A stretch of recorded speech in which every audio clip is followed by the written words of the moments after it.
Hey guys, so in this video we're going to be going over chapter 17, which is all about gene expression.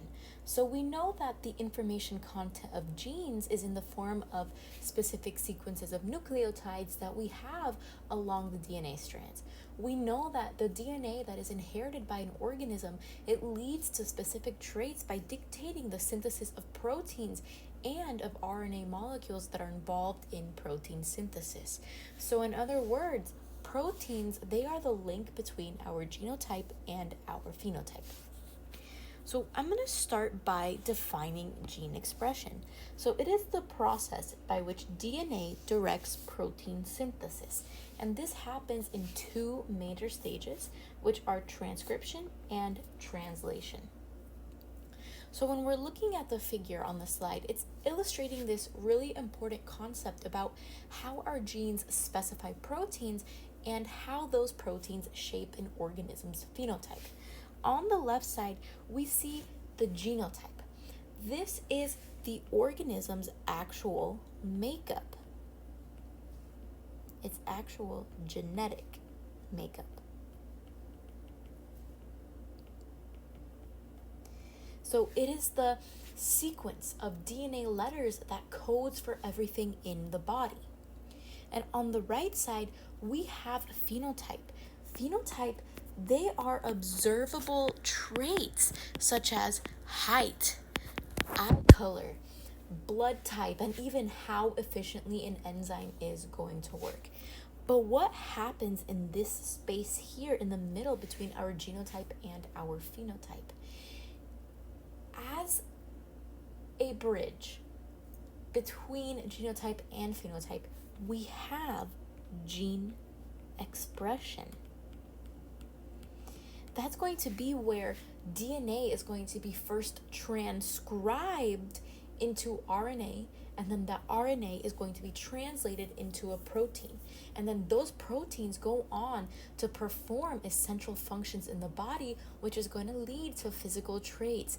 And this goes back to the central dogma of biology, which is a recurring theme that we've seen over and over again.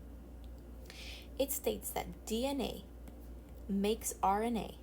We can also see this as mRNA, which makes protein. So this entire concept that our phenotypes are observed due to genes, it came from a physician that is named Archibald Garrett, and this came about in 1902. What he did was he suggested that genes control phenotype by controlling enzymes.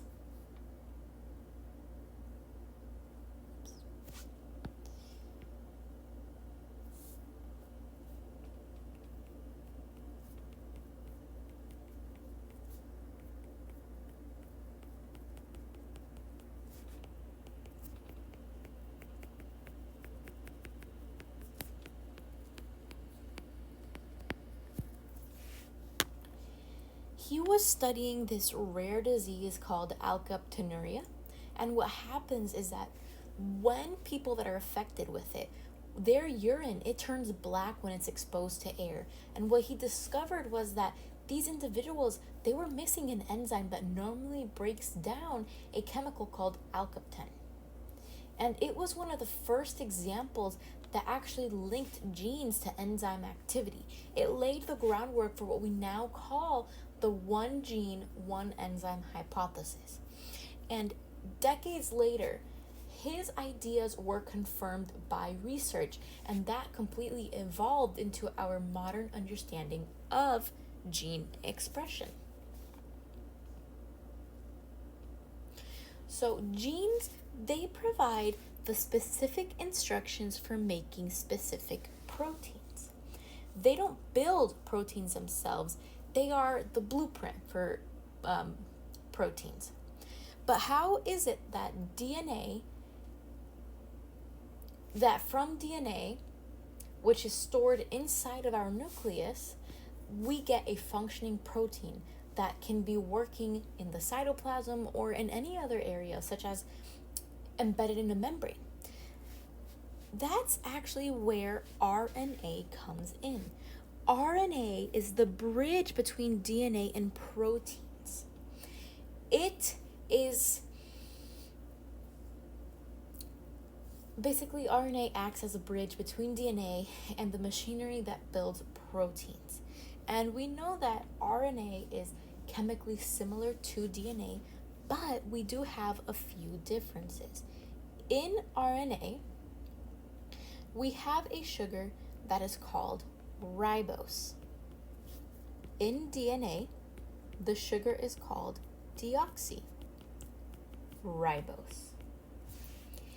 In RNA, we have uracil, and in DNA, we have thymine. And lastly, RNA is normally single-stranded. Meanwhile, DNA is always double-stranded.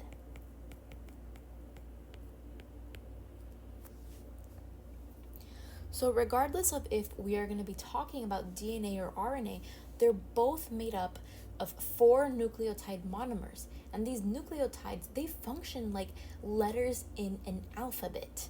So by stringing these letters together into different orders, our cells write complex instructions, and those instructions, they are stored in genes. So to get from DNA to protein, we have 2 major stages. We have transcription. Transcription is the process in which the DNA sequence is going to be copied into RNA, which is what we see here. Our DNA molecule undergoes transcriptions and it turns into RNA. Then we have translation. And what happens during translation is that we have the synthesis of a polypeptide using this RNA. Remember that a polypeptide is an amino acid chain. So in a eukaryotic cell, transcription, it occurs inside of the nucleus. Meanwhile, translation occurs at the ribosomes that we have in the cytoplasm. So during transcription, we have a DNA molecule that is being transcribed by RNA polymerase. Basically, this DNA, a strand of it is going to provide a template for the synthesis of this RNA strand. That newly synthesized RNA strand, it was produced by RNA polymerase, and we call it pre-mRNA. Pre-mRNA is also known as the primary transcript. And then, still in the nucleus, this pre-mRNA molecule, or our primary transcript, it is going to undergo RNA processing to become a mature RNA molecule that is ready for translation. And it's going to leave the nucleus through the nuclear pores, which are these. So during translation, what happens is that we have a sort of change of language. And we know that our ribosomes, they are the sites of protein synthesis. So I want you guys to remember that transcription and translation, it occurs in all organisms from all 3 domains of life. And that the basic mechanics of transcription and translation, they are similar in eukaryotes and bacteria. So to summarize, genes, they program protein synthesis via genetic messages in the form of messenger RNA. The molecular chain of command in a cell has directional flow of genetic information. Again, DNA makes RNA, which makes protein. that is exactly what we saw here.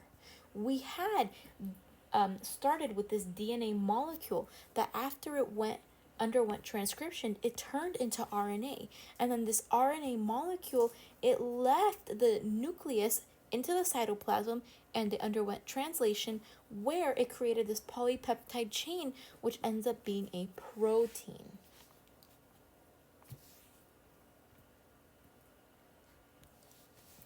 So on the previous slide, I mentioned that RNA polymerase, it reads a DNA strand in order to create a new RNA strand. So let's focus on exactly what that means. So the strand that RNA polymerase is going to read is called the template strand.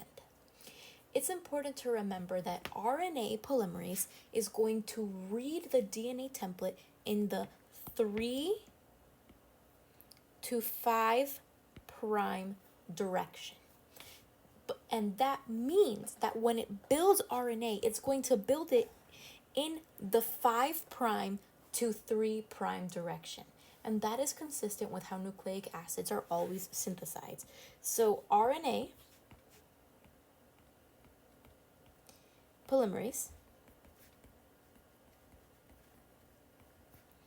it reads in the 3 to 5 prime direction, but it builds in the 5 prime to 3 prime direction. And that's what we're seeing. Here we have our template strand, and this RNA polymerase, it's reading that template strand in that 3 to 5 prime direction. But when the RNA is being built, it's building it in the 5 prime to 3 prime direction, which is what we have here. So as RNA polymerase moves along the DNA, it's actually going to unwind the double helix just enough to read the template, and then it's going to begin building a complementary RNA molecule. And this initial RNA product, that is actually our primary transcript, which is also known as pre-mRNA.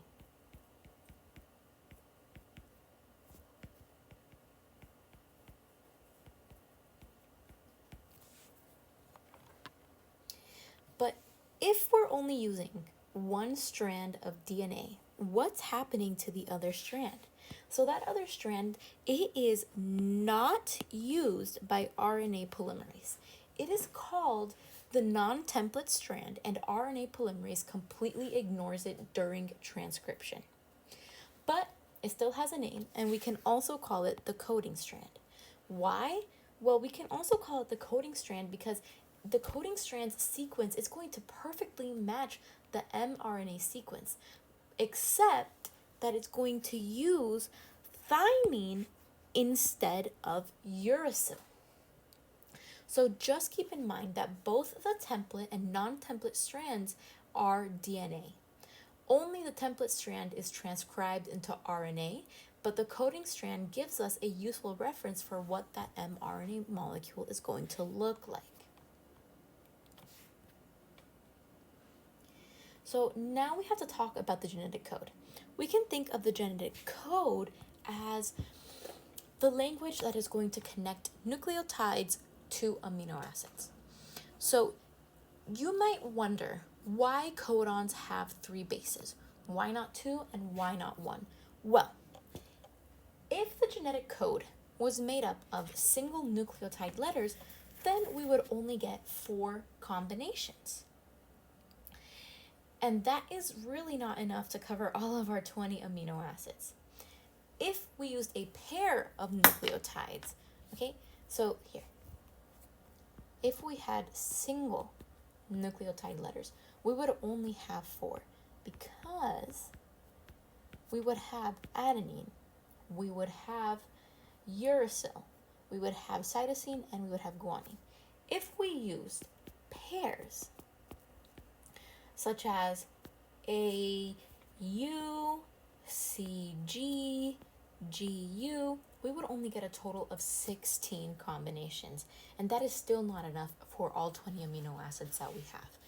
But if we go with triplet codes, those are groups of 3 consecutive nucleotide bases, we can get a possibility of 64 codons.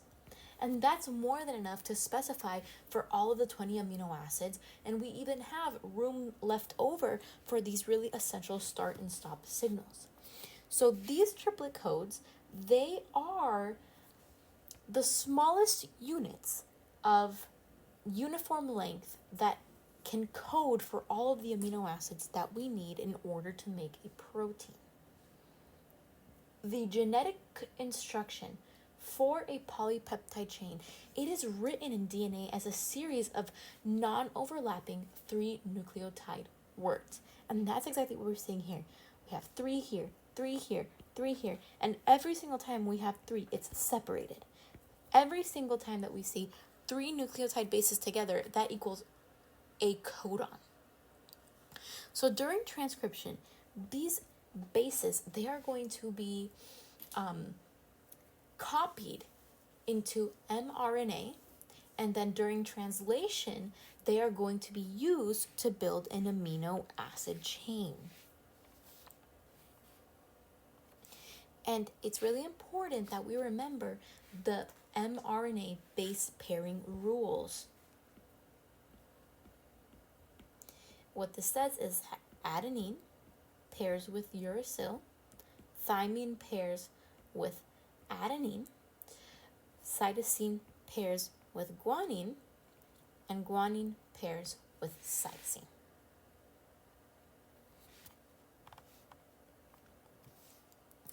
And again, we have mRNA being built in the 5' to 3' direction using complementary base pairing. The fact that it is written in this 5' to 3' direction means that it is anti-parallel to that template strand of DNA. So I want you guys to remember that codons, they are mRNA base triplets, and that it's going to be read in the 5' to 3' direction, and each codon is going to specify a single amino acid.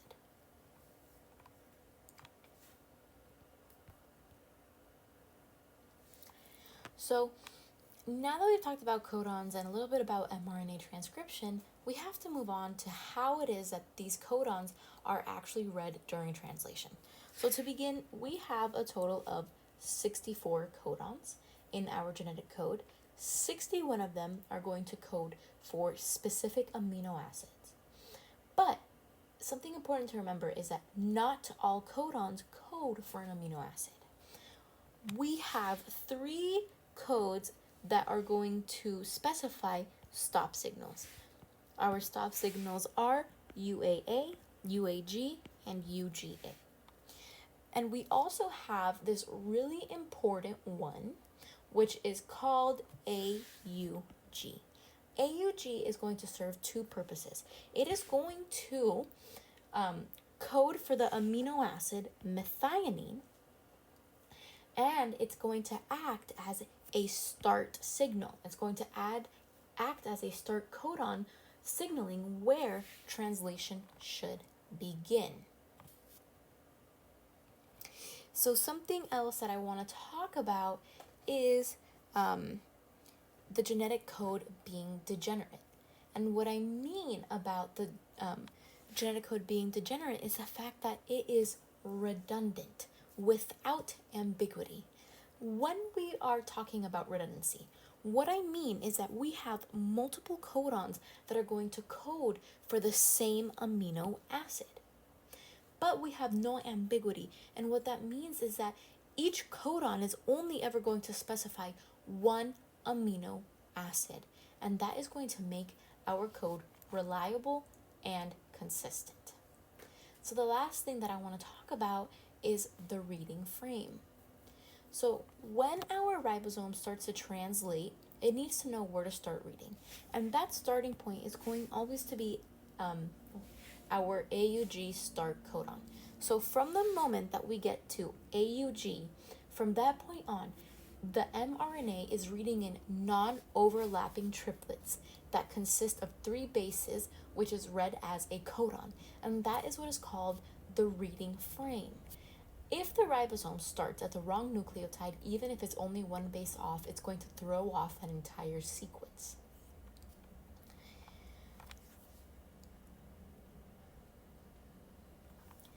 So now I want to talk about mRNA a little bit.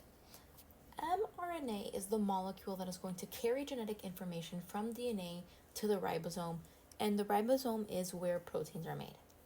mRNA is transcribed from the template strand of a gene, which means that RNA polymerase reads one side of DNA and then builds a complementary RNA strand. And here's how that works. So RNA polymerase, it is the enzyme that is going to carry out transcription, and it does 2 things.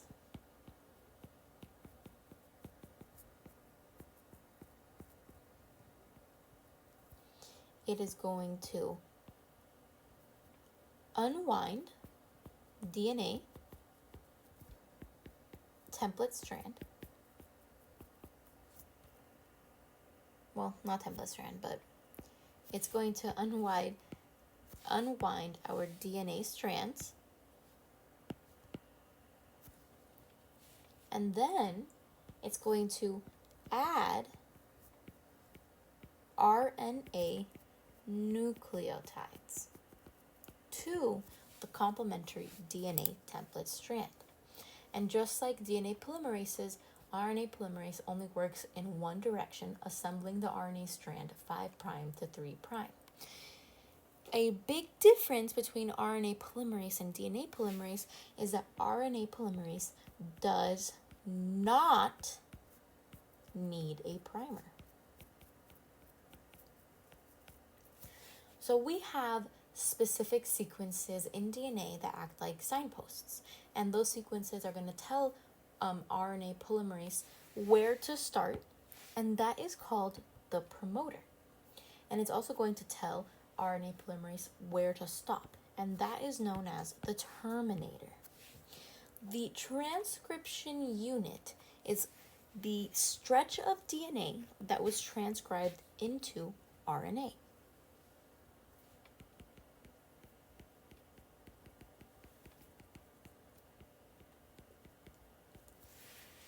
And we can also hear molecular biologists refer to the terms upstream and downstream. And what this does is it describes the direction of DNA.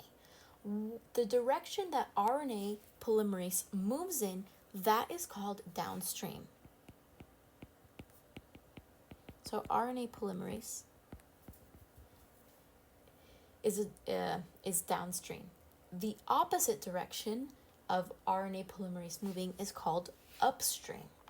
So when we say that the promoter is upstream of the transcription site, what we mean is that it is located before the gene, towards the 5' end of the DNA strand.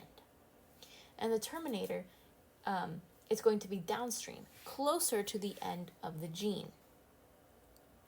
Lastly, we have this region of DNA that gets transcribed into an RNA molecule, which is called the transcription unit. And it can include introns, it can include exons, and something called untranslated regions. These are known as UTRs. And the entire transcription unit, it is going to be copied into a primary transcript or pre-mRNA, which is going to later be processed into mature mRNA.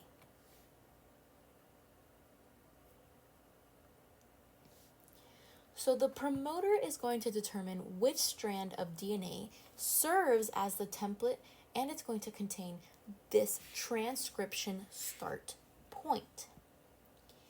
And that is going to be where RNA synthesis begins. So our RNA polymerase molecule, it is going to bind to the promoter, which is determining the starting point of transcription and which DNA strand is used. In bacteria, RNA polymerase is able to directly bind to the promoter. In eukaryotes, transcription factors are needed in order to mediate RNA polymerase binding.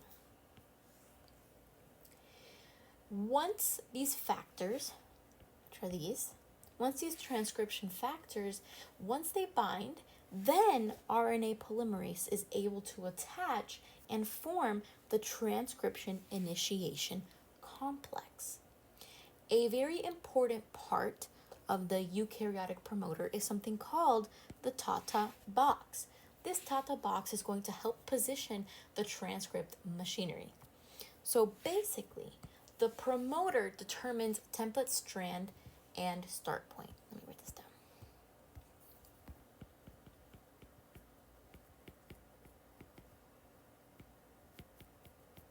So the promoter is going to determine the template strand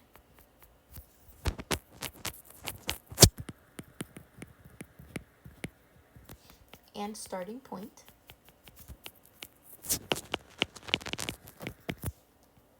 RNA polymerase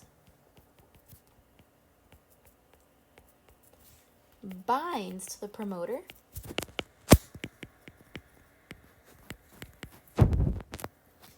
with help of transcription factors in eukaryotes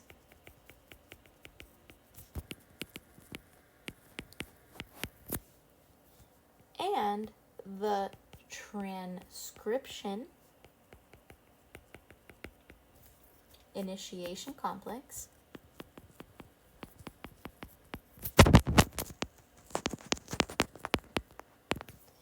it forms in eukaryotes with the Tata box helping with positioning.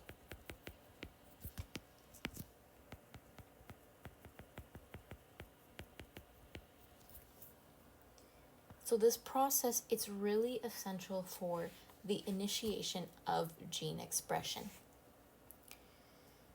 So once the transcription factors are attached to the promoter and we have RNA polymerase bound in the correct orientation, our enzyme is going to unwind the two DNA strands and start transcribing the template strands. As RNA polymerase moves along the DNA, it untwists this double helix about 10 to 20 nucleotides at a time, and it's going to add nucleotides to the 3' end of the growing RNA strand. Behind the point of synthesis, the double helix, it's going to reform. So it starts to unwind here and it starts to rewind there. We can have a single gene be transcribed by multiple RNA polymerases at the same time. And each polymerase is going to add nucleotides, and a growing RNA strand is going to trail off from each. The length of the RNA is going to depend on how far the polymerase has moved from that transcription starting point. So the mechanism of transcription termination, it's going to actually differ between bacteria and eukaryotes. In bacteria, transcription ends when RNA polymerase transcribes a terminator sequence in the DNA. But in eukaryotes, we have RNA polymerase 2, which is going to transcribe a polyadenylation signal sequence. And that sequence is actually going to be AAU, AAA. You don't need to know that. And that sequence is found in pre-mRNA. So the RNA is going to be cut about 10 to 35 nucleotides past this signal. When we cut that RNA transcript from it, then we are going to have the release of pre-mRNA. And then that pre-mRNA is free to undergo further processing before it is ready for translation. So basically, in initiation, we have RNA polymerase binding to this promoter. It is going to add nucleotides, elongating the RNA strand. It is going to reach this termination site, and then it is going to release our pre-mRNA signal. And that's it for transcription. So after transcription, we are going to modify our RNA. So before the genetic message can be sent to the cytoplasm in eukaryotes, pre-mRNA has to undergo processing in the nucleus. So still we are inside of the nucleus. During this process, we have both ends of the primary transcript that are going to be modified, and we actually have interior parts that are going to be removed and then spliced together in order to form this mature mRNA molecule that is going to be ready for translation. So during RNA processing, we have at the 5' cap a modified guanine nucleotide, and that is going to be called the 5' cap. So this 5' cap is a modified guanine nucleotide. On the other end, we have the 3' end, and what's going to happen is that we're going to have an enzyme add a poly-A tail, and this poly-A tail, it can consist of 50 to 250 adenine nucleotides. So an enzyme is going to add this poly-A tail, and we are also going to have a modified guanine at this 5' cap. And this is really important because these modifications, they have multiple different purposes. They are going to, number one, help export the mRNA from the nucleus. They are going to help protect the mRNA from hydrolytic enzymes.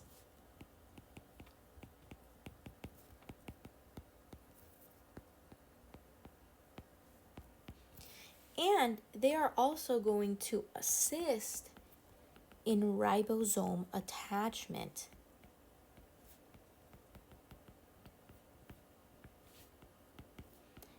At the 5' end in order for translation to occur. And we also have these regions of mRNA that are not going to be translated. These untranslated regions, we call them UTRs, and what they do is they help regulate the stability, localization, and translation of the mRNA, but they are not going to be translated into proteins. So something really important during RNA processing is RNA splicing. RNA splicing, it is going to remove non-coding regions, and it is going to join coding regions to form mature mRNA. When I say non-coding regions, we are talking about introns, and when I say coding regions, we are talking about exons, and we see them here as well. Exon, intron, exon, intron, exon, intron. And when the RNA is processed, we have multiple exons that are connected and no introns. So our eukaryotic genes, we have these long non-coding stretches of nucleotides. Those are our introns, and we find them in between our coding regions, which are known as our exons. Our exons, they are eventually going to be expressed and translated into proteins. So RNA splicing, it's the process by which we remove introns and connect exons to form mature mRNA. The splice sites at the ends of introns, they are going to be recognized by something called small nuclear ribonucleoproteins, or snRNPs for short. So these snRNPs, they are made up of small nuclear RNA, and we call that snRNA.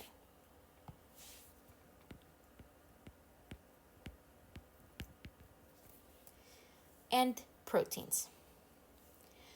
So these snRNPs, they're going to combine with other proteins and they're going to form something called the spliceosome. The spliceosome, it is a complex structure that is about the size of a ribosome.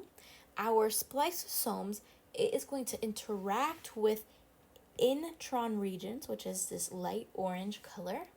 It's going to remove those introns and then it's going to join two distinct exons.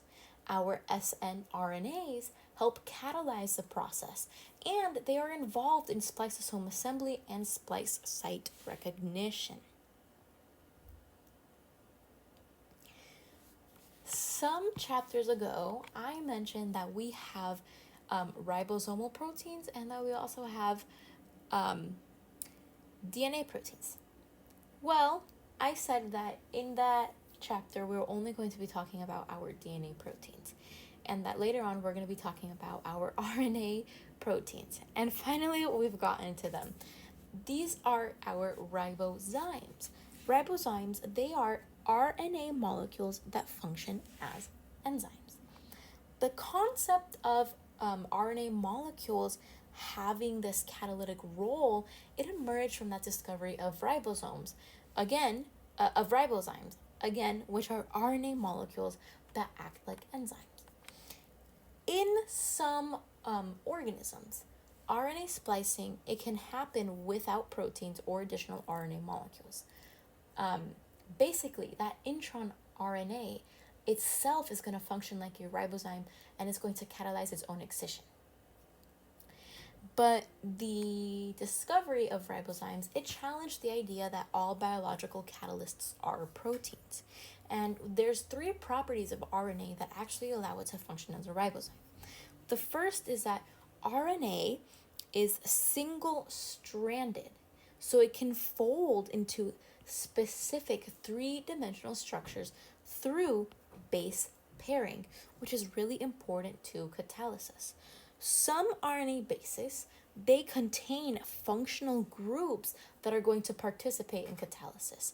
And then we have the RNA's ability to form hydrogen bonds with other RNA or DNA molecules, which adds specificity to its catalytic role.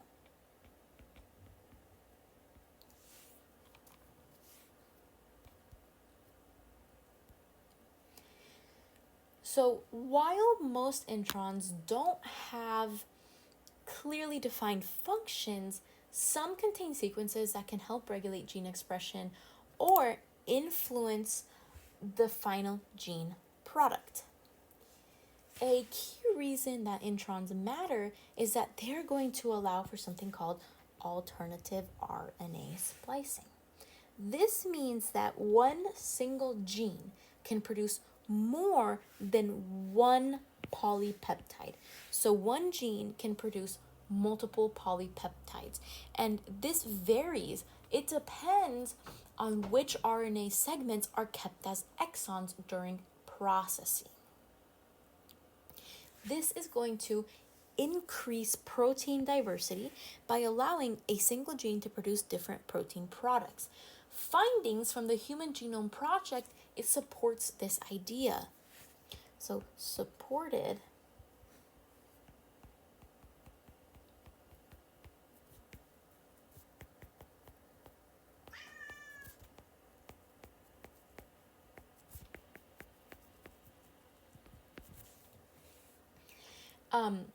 us humans, we have fewer genes than we can expect, but because of alternative RNA splicing, we can produce this really large variety of proteins than we have genes.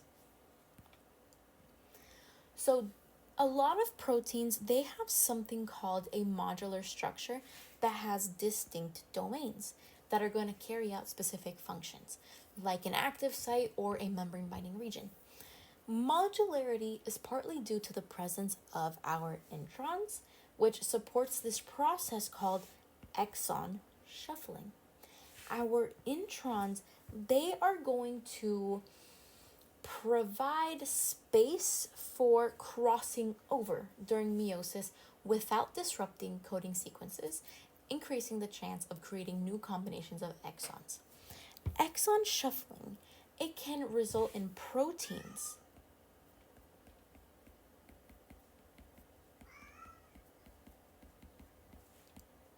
with novel structures and functions. And sometimes even exons, they might even be exchanged between completely different genes. And a good example of this is the ADAMTS family. Our ADAMTS genes, they have multiple functional domains. It includes metalloproteases, disintegrin-like and thrombosbonded motifs, and these complexes, or this complex architecture, it's most likely a result of exon shuffling, which allowed ADAMTS proteins to evolve diverse roles in tissue remodeling, in disease, and even in development. And if you're in my class, I think you should remember that ADAMTS18 is my all-time favorite gene. It might be a question.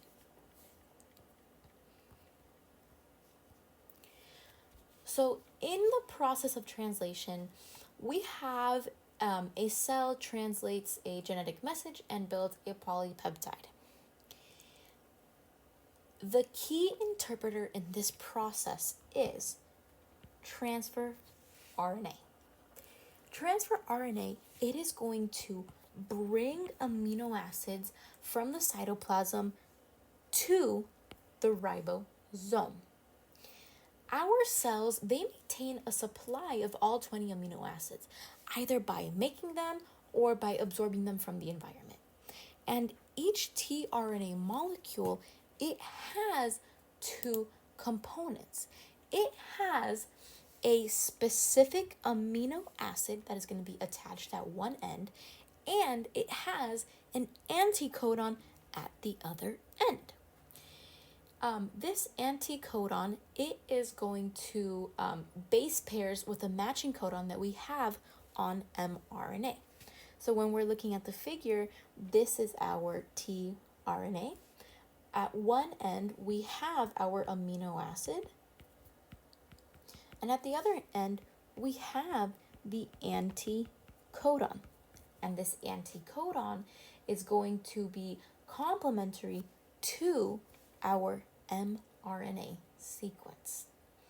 So as our ribosome moves along the mRNA, the tRNA is going to match codons with amino acids.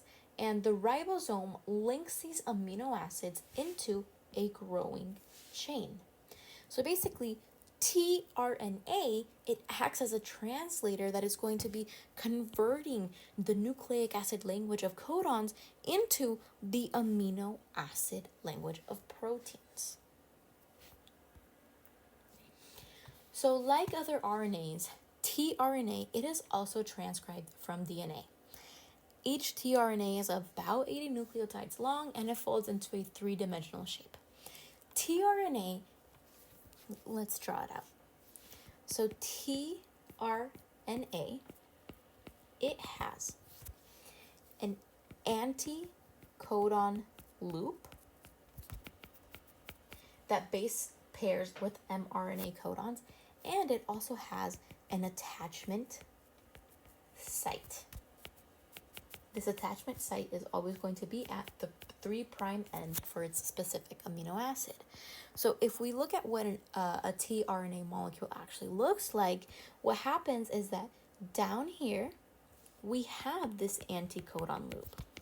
Let's say that we have our mRNA molecule here, and that where tRNA and mRNA meet, we have I don't know, GAG. So what happens on the anticodon is that it's going to have CUC. And this is our codon here, and this is our anticodon. After this, our tRNA is going to have 2 loops on the sides, and then when we go up, it's going to have the amino acid attachment site, which is up here at that 3' strand. So in bacteria and eukaryotes, tRNAs, they are reused. Okay, so they're going to pick up their amino acid, they're going to deliver it to the ribosome, and then they're going to return to the cytosol to reload. We have something called amino acid tRNA synthetase.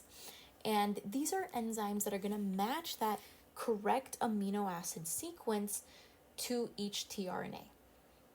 So we have about 20 synthetases, one for each amino acid. Each is going to have active sites that are specific to its target tRNA amino acid pair. So the synthetase, it's going to use ATP hydrolysis to power the reaction, and that is the addition of a water molecule, and that is going to result in the formation of this covalent bond between the amino acid and the tRNA molecule. This actually results in an amino acid tRNA or a charged amino acid. And it's now ready to be used in translation. So once it's been charged, that tRNA, it matches the anticodon to the appropriate mRNA codon during translation.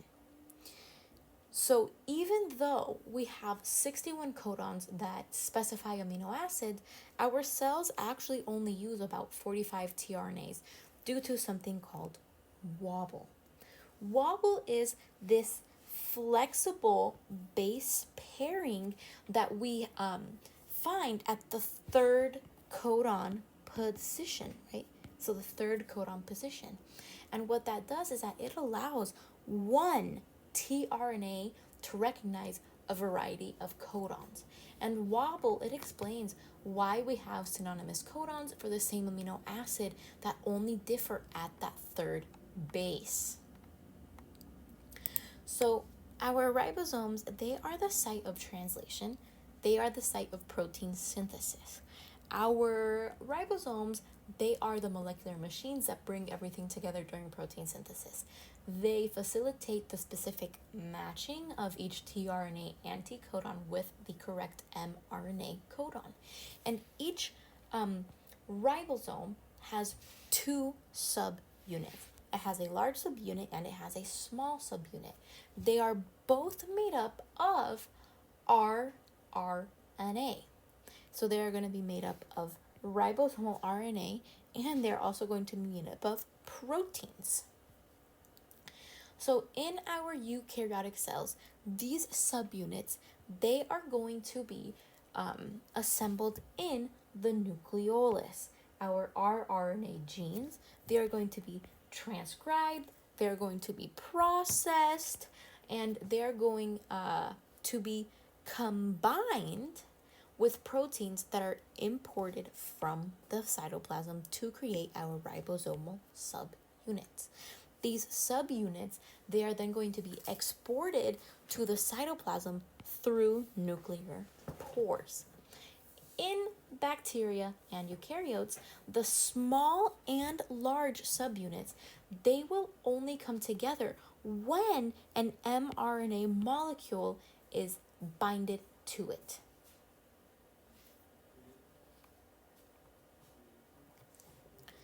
So each ribosome, it is built for precision.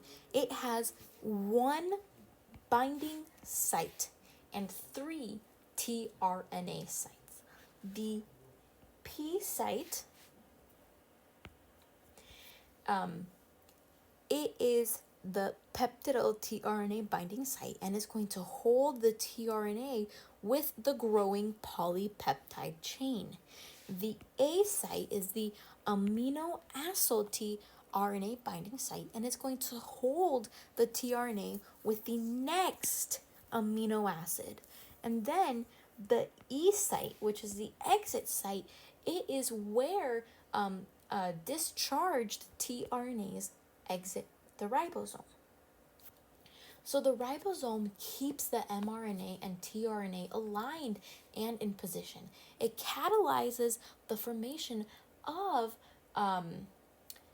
peptide bonds, and it's going to be adding each new amino acid to the carboxyl end of the growing polypeptide chain.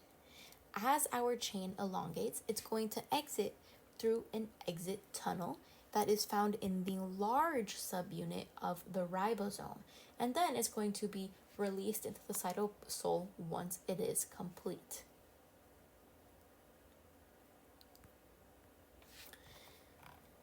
So translation, it happens in three main stages: initiation, elongation, and termination.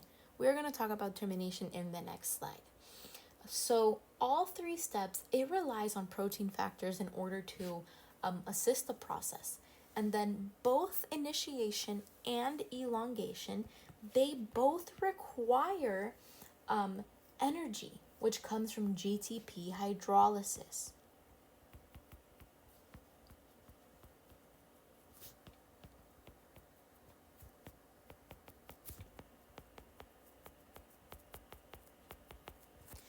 So when we're starting with initiation, this stage is going to bring together three important components. It's going to bring together the mRNA. It's going to bring together the tRNA that is holding that first amino acid, which is always going to be methionine, which is AUG. And it's also going to bring together ribosomal subunits, right? That one is our small one. In eukaryotes, the small subunit is going to bind to mRNA directly to a specific sequence. In eukaryotes, the small subunit, it's going to bind to the 5' cap of the mRNA, and it scans downstream until it finds the start codon, which is AUG. Once the start codon is recognized, then this large ribosomal subunit joins, which is going to complete that translation initiation complex. This assembly requires initiation factors and 1 GTP to bring everything together and to set the reading frame for translation. After that comes elongation. We're going to have amino acids be added one by one to the C terminus of the growing polypeptide chain. Each addition, it is going to go through a 3-step cycle, which is going to be assisted by elongation factors. So codon recognition, it is going to require GTP hydrolysis for accuracy. Peptide bond formation, it is going to be catalyzed by the ribosome, and then translocation. Translocation is a part of the elongation step. What happens during translocation is that ribosome is going to shift down the mRNA, which again is going to be powered by another GTP hydrolysis. So our ribosomes, they move in the 5' to 3' direction, one codon at a time. And finally, the discharged tRNAs, they're going to exit through that E site, and then they're going to be returned to the cytoplasm to be recharged with amino acids ready to be used again. So the last stage of translation is termination. Termination is going to occur when one of the 3 stop codons reaches the A site of the ribosome. We have something called a release factor, and this release factor, it's going to bind to this stop codon. It is going to trigger hydrolysis of the bond between polypeptide and its tRNA in its P site. This causes the polypeptide to be free, and then it's going to exit through the ribosome's exit tunnel on the large subunit. The translation complex is going to disassemble, and that process also requires the hydrolysis of 2 more GTP molecules. So at this point, that polypeptide, it is fully synthesized.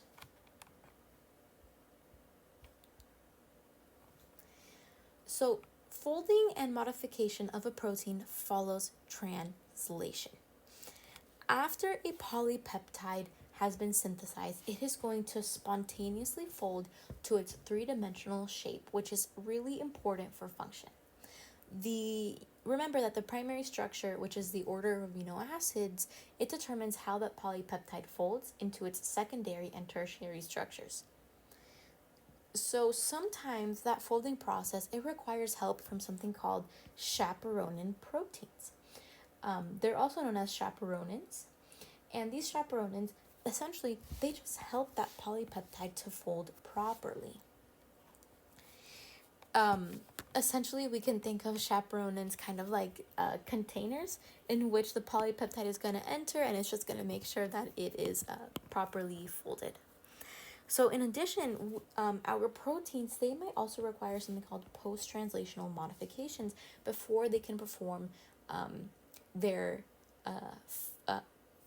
functions.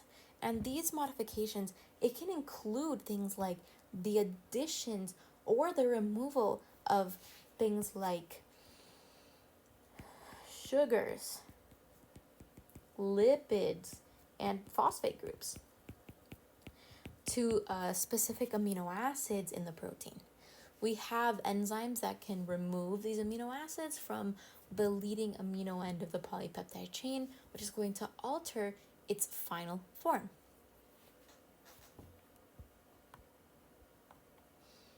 So we have 2 main populations of ribosomes in a cell. They are our free ribosomes and they are our bound ribosomes.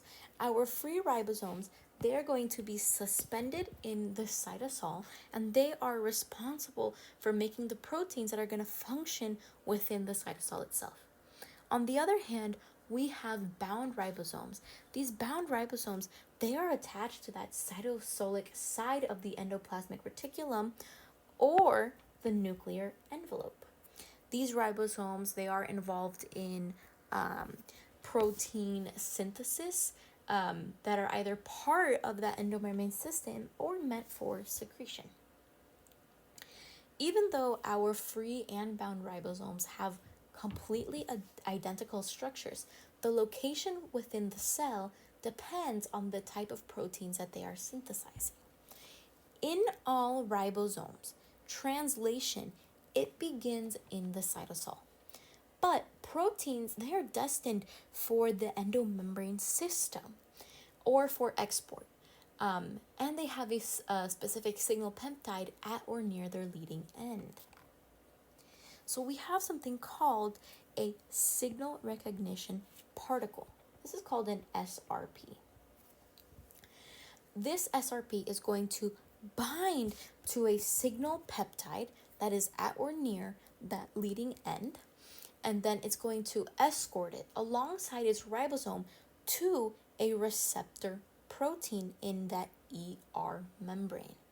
Our SRP, it is a complex of protein and RNA, and the receptor is part of a multi-protein translocation complex that is going to just help facilitate the insertion of the protein into the ER.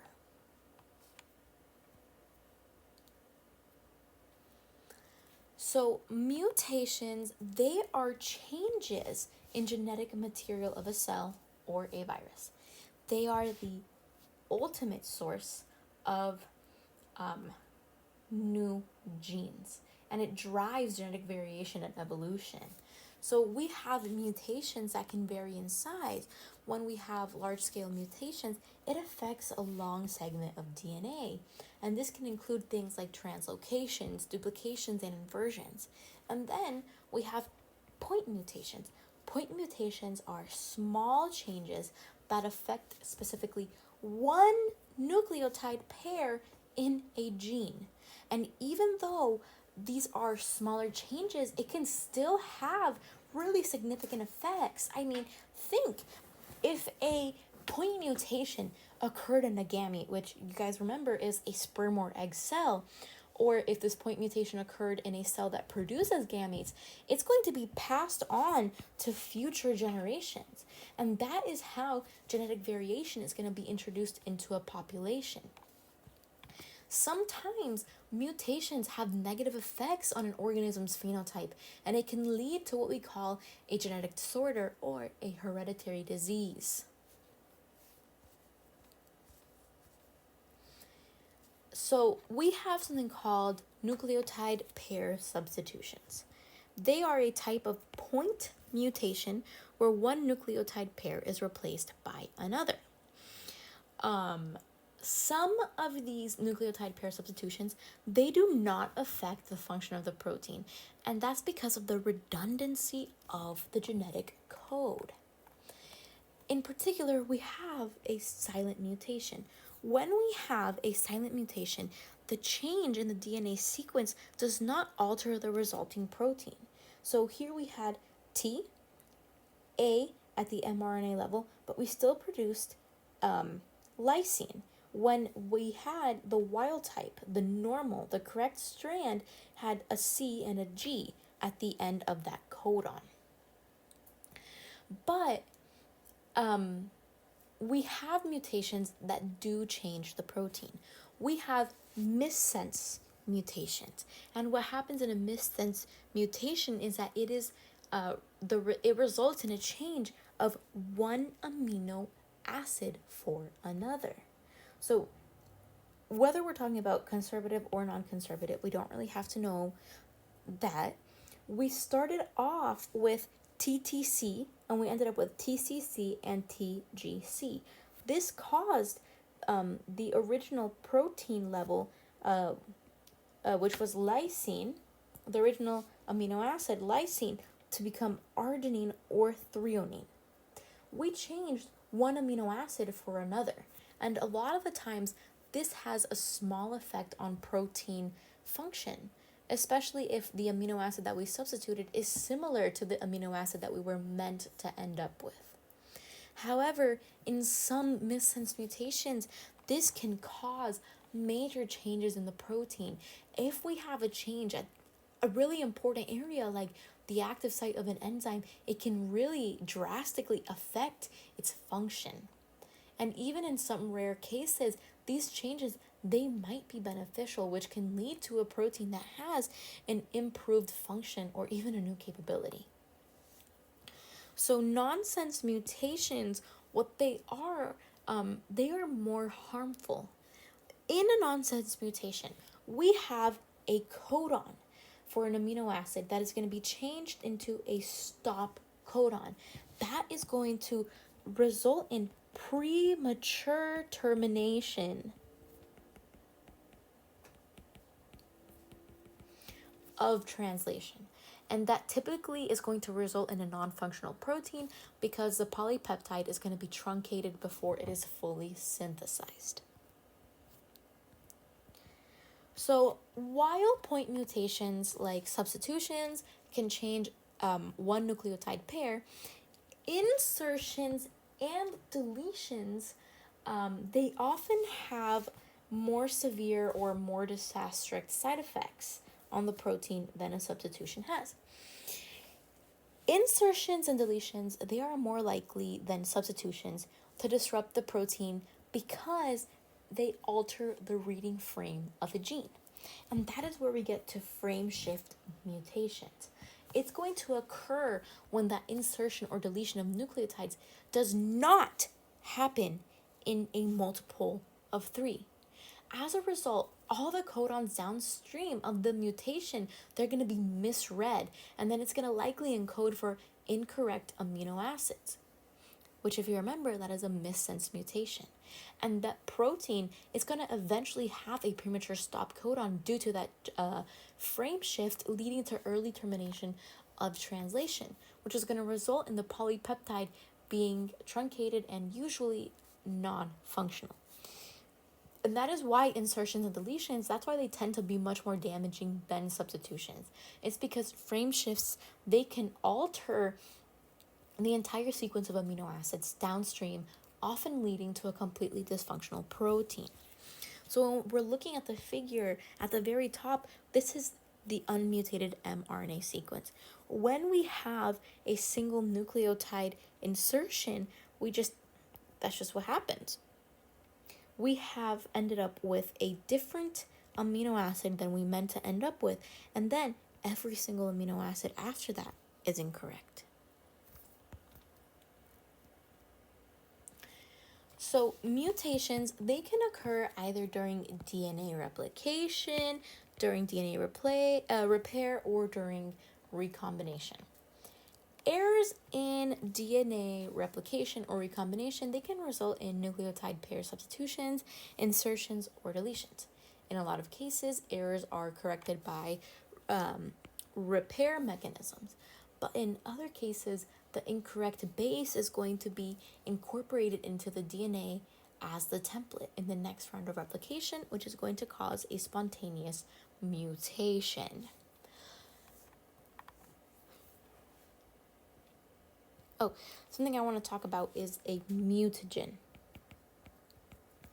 So a mutagen is a physical or chemical agent that is going to interact with DNA and increase the rate of mutation.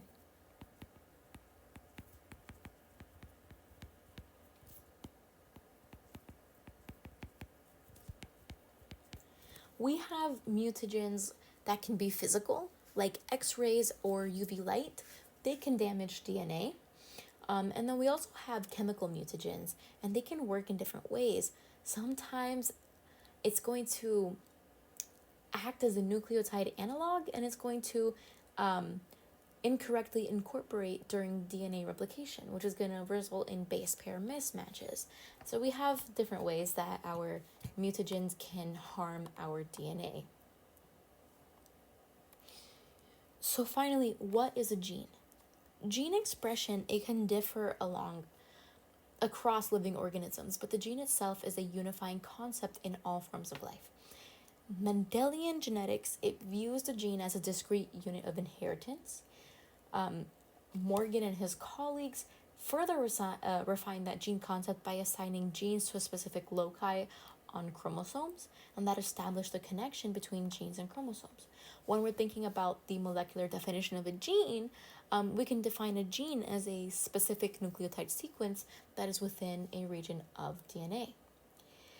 But this textbook, it defines a gene as a region of DNA that can be expressed to produce a final functional product that is either a polypeptide and or RNA molecule.